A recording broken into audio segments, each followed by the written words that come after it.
una a una las preguntas que ustedes tengan. Amén. Giovanni.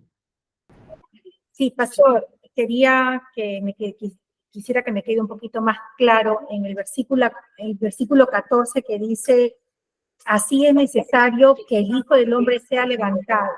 ¿Esto es con relación a cuando fue levantado en crucifixión o cuando resucitó o cuando ascendió al cielo? Levantado en la cruz. Es una alusión, una referencia a la cruz. Todos tenían que mirar al Cristo crucificado, es decir, tenían que mirar a Jesús, poner los ojos en Jesús, porque es una referencia a la cruz de Cristo. Ya, pastor, muchas gracias. De nada. ¿Alguna otra pregunta? Sí. Pastor, buenas noches. Buenas Quería noches, hacer una Mariela. pregunta con referencia a cuando el Señor le dice a Moisés ¿cómo se llama? Que haga la imagen de bronce de la serpiente. Eso me quedó en duda porque como nosotros sabemos pues que no se tiene que levantar ni hacer ninguna imagen, ¿no? Entonces quería que me responda, me saque esa curiosidad, ¿no? Gracias. De nada. Sí es cierto, Dios no quiere que nosotros tengamos imágenes, ni las adoremos, ni nos inclinemos a ellas, etcétera, ¿no? Todos conocemos el segundo mandamiento de la ley de Dios, que lo encontramos en Éxodo capítulo 20, versículos del 4 al 6, ¿verdad? Ahora, la serpiente de bronce era un tipo de Cristo, de la crucifixión de Cristo. Es decir, era un tipo significa un modelo, un ejemplo de lo que después Dios iba a hacer a través de Jesús al permitir que lo crucificaran y lo levantasen para que la gente pudiera ver al Cristo crucificado, ¿no? Pero realmente el pueblo de Israel llegó un momento en el que adoró la imagen, adoró la serpiente de bronce. Y entonces Dios hizo que Moisés la destruyera, ¿ok? Para que la gente no adorara, porque no era el propósito de Dios que acabaran adorando un objeto, ¿ok? Fue simplemente una manera en la que Dios exigía del hombre fe en la palabra que Dios había dicho. Él dijo a Moisés, hazte una serpiente de bronce y ponla en un alza, es decir, en un palo. Y todo el que mire será salvo. Todo el que sea mordido por una serpiente y mire la serpiente de bronce no morirá. Y efectivamente eso ocurrió y mucha gente libró su vida por obedecer a Dios, la palabra de Dios, por poner su mirada donde Dios decía que debía ponerla. Pero esto es un ejemplo de lo que Dios iba a hacer después por medio de nuestro Señor Jesucristo al permitir que lo crucificaran y que todo el que creyera en la cruz de Cristo fuese salvo. Pero Dios nunca quiso que nadie adorase a la serpiente, ¿ok? Nadie.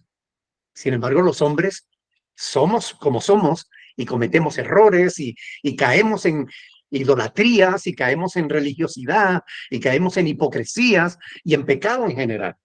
Por eso Dios hizo que destruyeran la serpiente de bronce una vez que el pueblo comenzó a adorarla. ¿Ok? Gracias, pastor. Muchas gracias por la respuesta. De nada, mi hermano.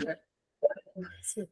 Pastor, como estamos hablando de la serpiente, a mí aún, ya le hice esa pregunta antes, pero aún como que me choca, que por qué serpiente. Yo sé que por lo que le ha mordido las serpientes al pueblo y hizo la imagen también de serpiente, pero me choca porque el diablo también es la serpiente antigua. Entonces, no sé cómo nos ayuda un poquito para poder asimilar un poquito esta semejanza. Sí. La plaga consistía en serpientes que mordían a las personas. Entonces, Dios les hace poner la vista en una serpiente de bronce. Es como decir, señores, tienen que reconocer que han metido la pata, que son rebeldes, tienen que arrepentirse de su pecado y tienen que obedecer a Dios. Entonces, la serpiente de bronce era el recordatorio del pecado del pueblo. Porque las serpientes que mordían a los israelitas era por causa de su rebeldía, por haber hablado contra Dios y contra Moisés. Por tanto, tener que mirar a la serpiente de bronce para encontrar sanidad era un recordatorio de que tenían que arrepentirse de su pecado y obedecer a Dios. ¿Ok? Pero no tiene nada que ver con Satanás. No tiene, aunque Satanás fuera la serpiente antigua, como se le llama en Apocalipsis, no tiene nada que ver con Satanás. Era un castigo que Dios envió al pueblo de Israel por su rebeldía. Y la serpiente de bronce tenía relación con la plaga que Dios había mandado en medio del pueblo de Israel y que mató a muchos antes de que se arrepintieran y miraran a la serpiente, ¿no? También así como también nos pide en Hebreos que miremos al Señor Jesús, autor y consumador de la fe, que pongamos nuestra mirada también en el Señor. También podemos encontrar una similitud, ¿no? Claro, porque ¿quién moría en una cruz? Los pecadores. Morían, maldito aquel que es colgado en un madero, dice la ley, ¿verdad?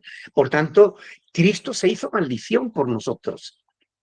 Pero que nosotros tengamos que poner la mirada en la cruz de Cristo para ser salvos, nos recuerda dos cosas fundamentales: que somos pecadores, que hemos pecado y por tanto nos tenemos que arrepentir, y que Cristo representa nuestro pecado, pero al mismo tiempo nuestra salvación. ¿Ok? Entonces, poner los ojos en Jesús, el autor y el consumador de nuestra fe. Gloria a Dios. Excelente. Gracias, pastor. ¿Tienen mis preguntas?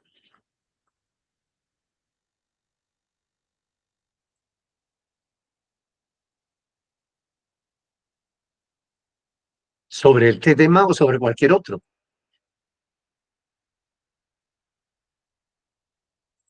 Anímense que las respuestas son gratis, ¿eh?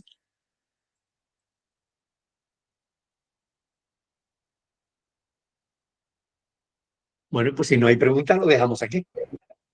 Pastor, aquí una de las hermanas quisiera saber acerca del eclipse, si es apocalíptico, si pudiera ayudarnos a entender un poquito más.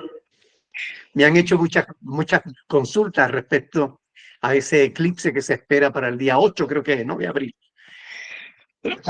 Bueno, algo que tenemos que tener en cuenta es que los juicios de la ira de Dios que aparecen en el libro del Apocalipsis o en el libro de Mateo, etcétera, son juicios que serán derramados sobre la tierra durante el periodo de la gran tribulación.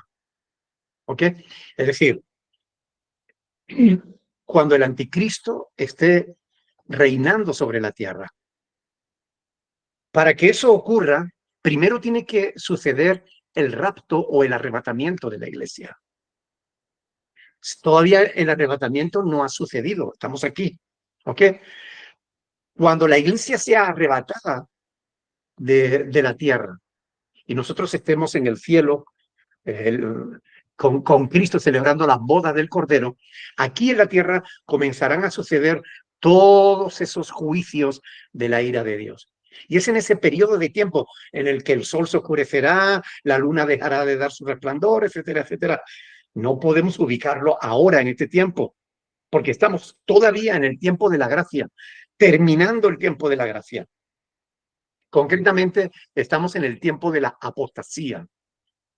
Y entender el orden cronológico de los acontecimientos finales nos ayuda a entender la palabra de Dios.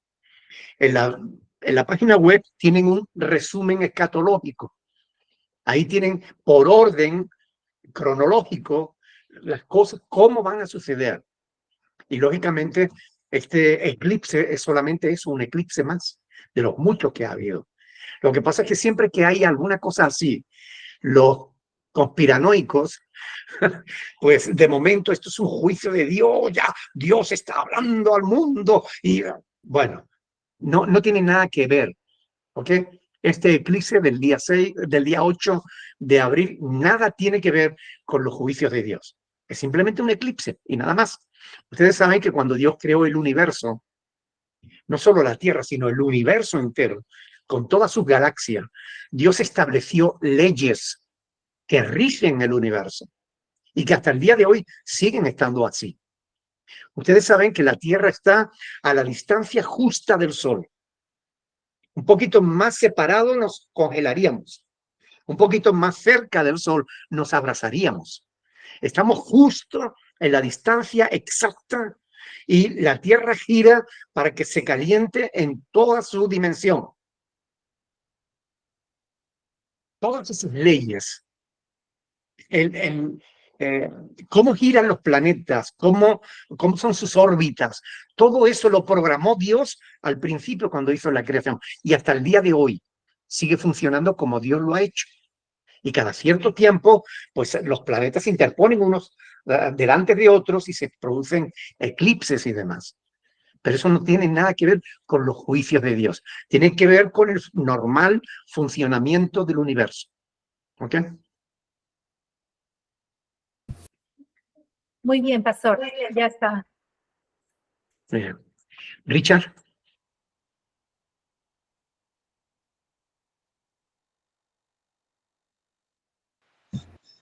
Buenas noches, pastor. Bueno, Quiero hacerle un recuento de algo brevemente. Tuve la oportunidad de que usted, no sé si recuerda, usted me bautizó allá en Perú. En aquella reunión, hermana Joanny, recuérdeme cómo se llamaba el sitio donde yo fui solamente a ver y de repente me levanté para ser bautizado sin ir preparado, ¿verdad? en la piscina, ¿no? Ajá. Tengo mucho temor de Dios, sí. He estado en los caminos del Señor, estuve aquí y en Perú los 2 años que estuve allá, tuve la gran oportunidad de conocerlos y de compartir en la iglesia junto a la hermana Giovanni, en aquella época el pastor Salvador, ¿verdad? Ahorita acabo de pasar por un accidente, un milagro de Dios. He tenido 2 milagros en mi vida. Uno, mi hijo lo arrolló un autobús en Colombia, perdió masa encefálica. Yo pensé que iba a quedar loco, valga la palabra, man. Y mi hijo está en Chile, trabajando en Chile, y es totalmente normal. No, Qué bueno. es un milagro, y siempre se lo digo, hijo, es un milagro de Dios. Acabo de pasar otro milagro, me caí haciendo trabajo de fibra óptica aquí en las compañías, me caí de una escalera de 5 metros de altura. Pasé por una cerca de lanzas de espalda. Solamente me laceré en 4 partes del cuerpo, las piernas, y pude haberme lacerado peor. Caí boca abajo y no se me quebró ni un hueso. Solamente 4 laceraciones, pero Dios me tiene parado y vivo. Y digo un testimonio vivo de que Dios existe, de que Dios nos ama y de que Dios tiene cosas importantes en nuestras vidas. Y hoy me sorprende, la hermana Giovanni, nos comunicamos por algo que puse en el Facebook y me invita hoy a esta hermosa reunión con ustedes. Y de verdad, en mi país donde estoy, Venezuela, el internet es malo. De hecho, en mi casa donde estoy ahorita, el internet está dañado. Tengo de un vecino y no se ha pegado un instante, se me ha pegado el internet y he oído la palabra completa. Alabado sea el Señor y me glorifico en Él. Bendiciones para todos. Muchas gracias, mi hermano, por el testimonio. De verdad, glorifica a Dios porque realmente Dios tiene cuidado de nosotros, Dios nos guarda y Dios nos bendice más de lo que merecemos, pero bendito sea su nombre por hacerlo. Eso sí, no te apartes más del Señor, mi hermano. Sigue cada día firme en el Señor. Amén. Amén, amén. El Señor es grande y poderoso. La gloria a Dios. Amén. Gloria a Dios. ¿Alguien más tiene alguna pregunta?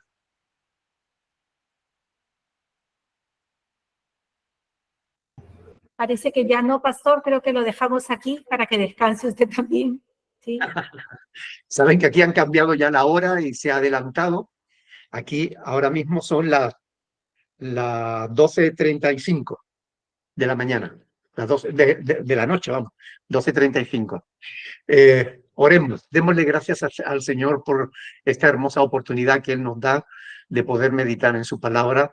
Y hermanas, por favor, medítenlo, recuerden estas cosas, lean estos pasajes y recuerden lo que hemos hablado, porque hay una sabiduría enorme de la palabra de Dios ahí, que es para nosotros, y es bueno recrearnos en la palabra de Dios. Amén. Padre del cielo, te damos gracias. Gracias por tu amor, por tu misericordia, por tu bondad, por tu paciencia, por tu generosidad para con nosotros. Gracias por haber guardado al hermano Richard, Señor, y a su hijo también. Gracias por bendecirnos a todos y cada uno de los que estamos aquí conectados y los que no se han podido conectar también. Bendícenos, Señor. Sigue tú bendiciéndonos con tu presencia en nuestras vidas y permítenos, Señor, que tu palabra se arraigue en nuestro corazón y sirva para que a cada paso que demos en la vida, tu palabra sea la lámpara que nos ilumine y tu Espíritu Santo, Señor, pueda traerla a nuestra mente y a nuestro corazón para recordarla y para ponerla por obra. Te lo pedimos en el nombre de Jesús, sabiendo que tú eres poderoso para hacer mucho más de lo que te pedimos o entendemos. A ti sea todo honor, toda honra y toda gloria, ahora y siempre, en el nombre de Jesús. Amén. Amén. Dios les bendiga muchísimo, mis hermanos. Un abrazo para todos. Muchas bendiciones. Gracias. Gracias, pastor. Gracias, hermanos. Domingo 5:30. Chao, chicos. Chao. Y Chao. estamos de Lima. Bendición para Dios les todos. bendiga. Sí. Saludos a Montaña, pastor, para todos. En Gracias, Fuerteventura. Johanny. Los amamos Gracias. mucho. Bendiciones. Hasta luego. Dios les bendiga. Gracias.